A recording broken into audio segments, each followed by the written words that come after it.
Transforming your life with hypnotherapy just got easier with your host, Julie from CoachingHypnosis.net. Welcome back, dear listener, to Coaching Hypnosis. Yesterday, we unmasked the predatory world of pseudoscientific commercial operations to see how weaponized age regression was used as a tool of forced psychological conformity. Today, we're taking that exact model of commercialized mental manipulation and watching it scale into a multi-billion-dollar global empire.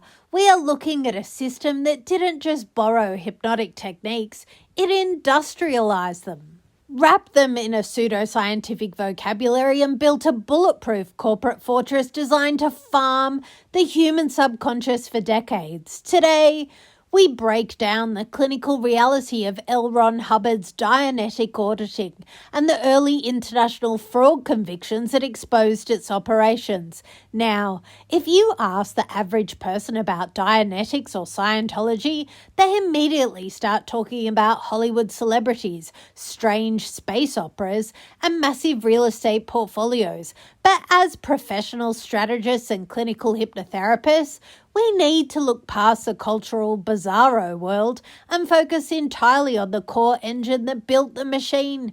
That engine is a process called auditing. In 1950, a struggling science fiction writer named L. Ron Hubbard published Dianetics, the modern science of mental health. He explicitly marketed it as a brand new cutting-edge alternative to a traditional psychiatry, a precise technology that could cleanly erase the engrams or traumatic memory imprints stored in the reactive mind. But if you strip away Hubbard's fabricated sci-fi terminology, words like engrams, time tracks, and clear, what you're actually looking at is a classic, deeply intense, highly repetitive form of waking hypnosis. Hubbard took standard age regression, combined it with intense sensory fixation, and turned it into an interrogation loop that kept subjects in a perpetual state of hypersuggestible compliance. And long before it became a protected global religion, international governments saw it for exactly what it was. Today, we decode the raw clinical mechanics of the industrialized waking trance. To understand the psychological genius and the profound danger of Dianetic auditing, you have to look at how the session is structured. It is designed to look entirely conversational. There is no swinging pendulums, no closed eyes, and no soft instructions to drift off to sleep. Hubbard openly claimed that Dianetics was the opposite of hypnosis. But any first-year clinical student knows that hypnosis doesn't require sleep. It requires the intense focus of intention and the suspension of the critical faculty. And Hubbard engineered the perfect machine to bypass that gatekeeper, the E-meter. In an auditing session, the client, or pre-clear, sits directly across from the auditor, staring straight ahead, holding two metallic cans connected to a primitive galvanometer designed to measure skin galvanometer response, changes in electrical resistance driven by emotional spikes. By forcing the client to fixate their gaze on the auditor or the swinging needle of the meter, the auditor induces a profound waking trance state via sensory fixation.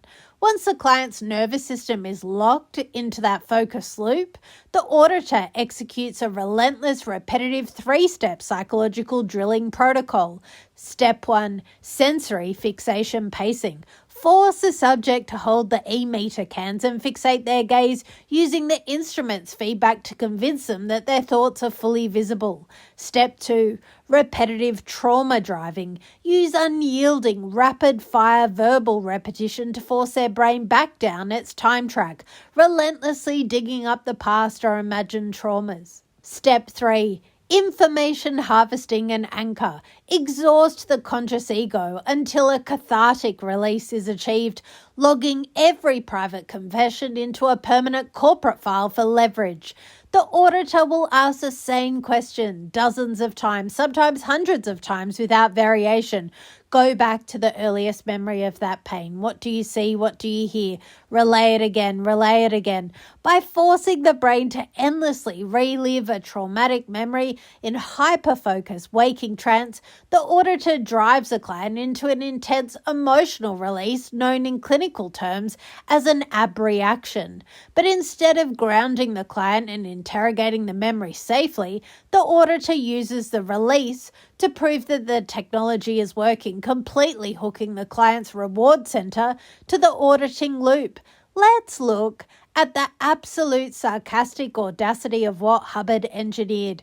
You have a pulp fiction writer who literally spent the 1940s getting paid a penny a word for stories about space pirates who suddenly stands up and says, "Hey, I've solved the entire human riddle. Forget medical school, forget neurological research. Just sit in this chair, hold these soup cans, and let me run you through a repetitive psychological feedback loop until you confess your deepest secrets."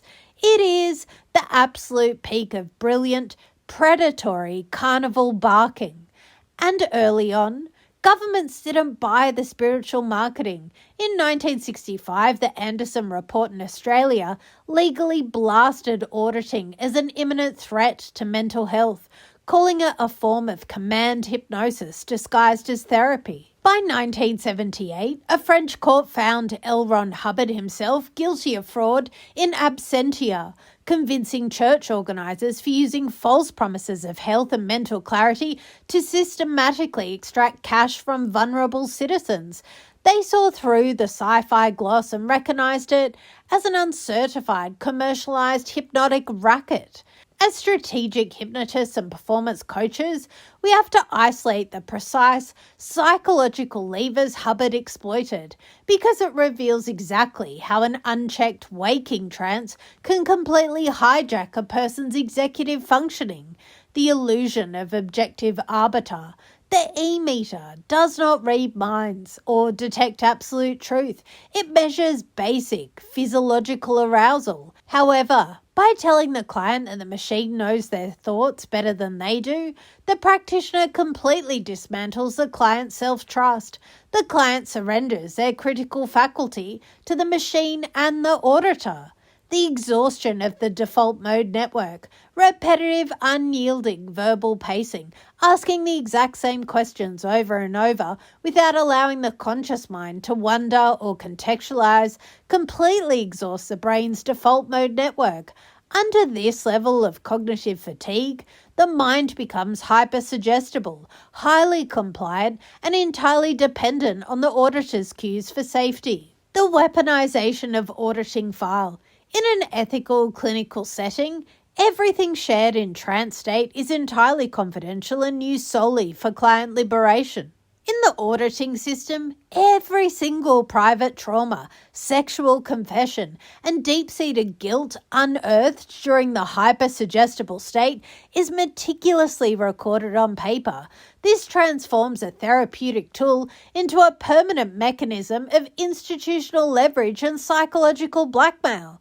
Hubbard's early organisers faced a wave of international fraud convictions, from France to Australia, for selling an unverified medical cure. He proved to the world that if you take classic hypnotic age regression, strip it of clinical ethics, and turn it into a high-pressure, industrialized corporate interrogation loop, you can build an empire. But you do it systematically, farming the sovereign architecture of the human mind. The profound historical lesson of the Dianetic auditing case is a visceral reminder that your mind is not a corporate asset to be farmed, and any system that uses repetitive, high-pressure interrogation loops to make you doubt your own internal senses is a toxic script. An ethical coach, consultant, or clinical hypnotist will never use feedback loops to make you dependent on them, and they will never log your private vulnerabilities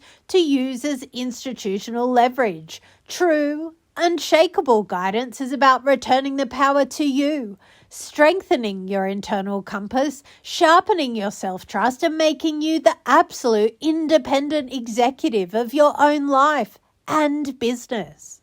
If you've realised that you're operating under the heavy weight of collective corporate noise, or you've been letting the high-pressure environments and external systems dictate what is real or what you're worth, it's time to step away from the meter and reclaim your own present authority. If you're ready to clear that cognitive noise, integrate your execution and lead your business with a completely unburdened, self-trusting mind, I invite you to book your free 40-minute clarity call. Together, we'll dismantle the external noise, stabilize your nervous system in absolute reality, and install a powerful, unshakable subconscious identity focused entirely on your true present sovereign power. Remember, aligned subconscious plus healed history equals unshakable leadership. Thank you for listening. Align your mind. Visualize your future. Grow your business. Mindfully yours, Julie.